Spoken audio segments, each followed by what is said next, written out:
पाशौनी one परिक्षेत्र में सालई टेकाड़ी मौकासा परिसर में कांके निवासी अब्दुल वाहिब नागानी इनका 92 एकड़ खेत है, जिसमें सागवन जाति के हजारों पेड़ है। नागानी द्वारा खेत से 9,000 सागवन पेड़ कटाई का काम पिछले दिनों से शुरू था, जिसके लिए नागानी ने अनुमति ली थी। उसी दरम्यान टेकाड़ी ग्राम में श्यामराव पुकराम के खेत में सागवान के 92 पेड़ों का सौदा नागानी द्वारा किसान से 1.5 लाख रुपए में किया था, जबकि सागवान पेड़ किसान के खेत से कटाई करने के लिए नागानी द्वारा किसी प्रकार की अनुमति वन विभाग से नहीं ली। जो नागानी ने वन विभाग अनुमति लेना जरूरी था। पुकराम के खेत से कटाई किया गया सागवान नागानी ने ट्रैक्टर ट्रॉली से अपने खेत में लाकर खुद के खेत में कटाई किए गए सागवान में मिला दिया, जिससे यह चोरी पकड़ी न जाए, इसका प्रबंध पहले किया गया था। अवैध सागवान पेड़ों की कटाई का मामले की शिकायत होने पर वन विभाग के आला अधिकारियों द्वारा तत्काल 7 सदस्यीय टीम का गठन कर मामले की गंभीरता से जांच करने पर अधिकारियों की लापरवाही और अनियमितता सामने आने से तत्काल प्रभाव से संबंधित सहायक वन संरक्षक रविंद्र घाड़गे, वन परिक्षेत्र अधिकारी अनिल भगत, वनपाल वाड़ाई, वन रक्षक स्वप्निल डोंगरे को शुक्रवार को निलंबित किया गया। वहीं वन विभाग द्वारा नागानी पर महाराष्ट्र वृक्षतोड़ अधिनियम 1964 कलम 3 के तहत मामला दर्ज कर जांच की जा रही है। मामला बढ़ता देख अवैध तरीके से काटा गया सागवान नागानी के खेत में जमा किया गया था, जहां पहले से ही नागानी का सागवान कटाई कर जमा कर दिया था। वहीं से वन विभाग द्वारा ट्रकों में भरकर जब्त किया गया सागवान देवलापार वन विभाग से टेम्पो में स्थानांतरित किया गया, मगर इस घटना में लिप्त ढुलाई करने वाले ट्रैक्टर ट्रॉली को अभी तक जब्त नहीं किए जाने से वन विभाग की कार्रवाई पर सवालिया निशान उठाए जा रहे हैं। अब्दुल वहाबी नागानी का इस इलाके में तकरीबन 92 एकड़ खेत है, जहां हजारों की संख्या में सागवान के पेड़ लगाए गए थे। इसी खेत से 9,000 सागवान पेड़ों की कटाई करने की अनुमति वन विभाग द्वारा नागानी ने ली थी। वास्तव में इस खेत में 20 से 30,000 सागवान के पेड़ होने का अनुमान लगाया जा रहा है। कटाई करते समय वाकई में खेत से 9,000 सागवान पेड़ों की कटाई की गई या उससे भी ज्यादा पेड़ों की कटाई बिना अनुमति के की गई, यह जांच का विषय बना हुआ है। वहीं इस इलाके में वन क्षेत्र होने से वन क्षेत्र इलाके से भी अवैध तरीके से सागवान कटाई होने का संदेह जताया जा रहा है, जिसकी जांच होने पर और भी सत्य बाहर आने की संभावना लगाई जा रही है। पेड़ों की कटाई बिना अनुमति से की जा रही थी, वही कटाई किया गया माल ट्रैक्टर ट्रॉली में लाद कर 4 किमी अंतर का फासला बिना रोक टोक पार किया जा रहा था। फिर भी वन विभाग के अधिकारियों को यह सब कुछ दिखाई नहीं देना, यह ठेकेदार और अधिकारियों में मिलीभगत का अंदेशा बयां करता है। आखिरकार इस मामले का मास्टरमाइंड कौन? वन विभाग क्षेत्र से चोरी करना आसान नहीं होने के बावजूद बिना अनुमति के 92 सागवान के पेड़ काटे जा रहे थे। वही ट्रैक्टर टाली में लाद कर कटा हुआ सागवान ढुलाई किया जा रहा था।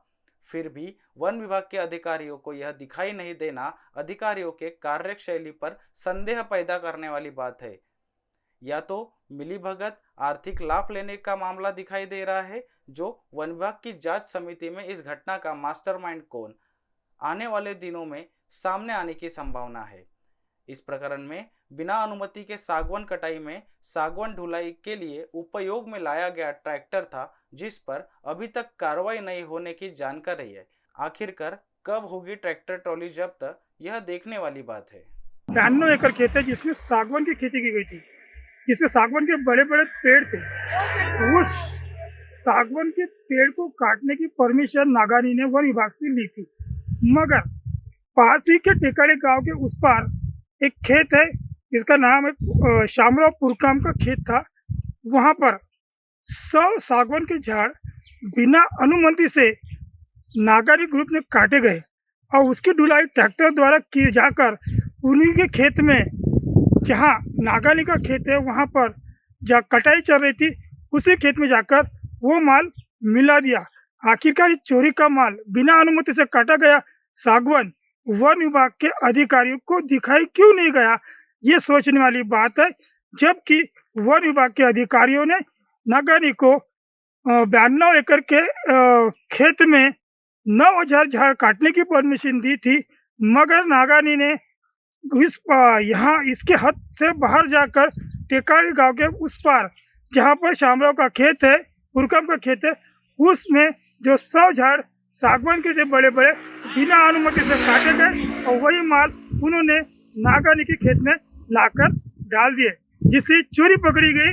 जब ये खुलासा हुआ कि नागानी ने चोरी का माल यहाँ पर लाके बेचने का या कहीं ले जाने का षड्यंत्र रचा था, पर वन विभाग के आला अधिकारियों को यह पता नहीं था अब तक कि नागानी ने चोरी की है।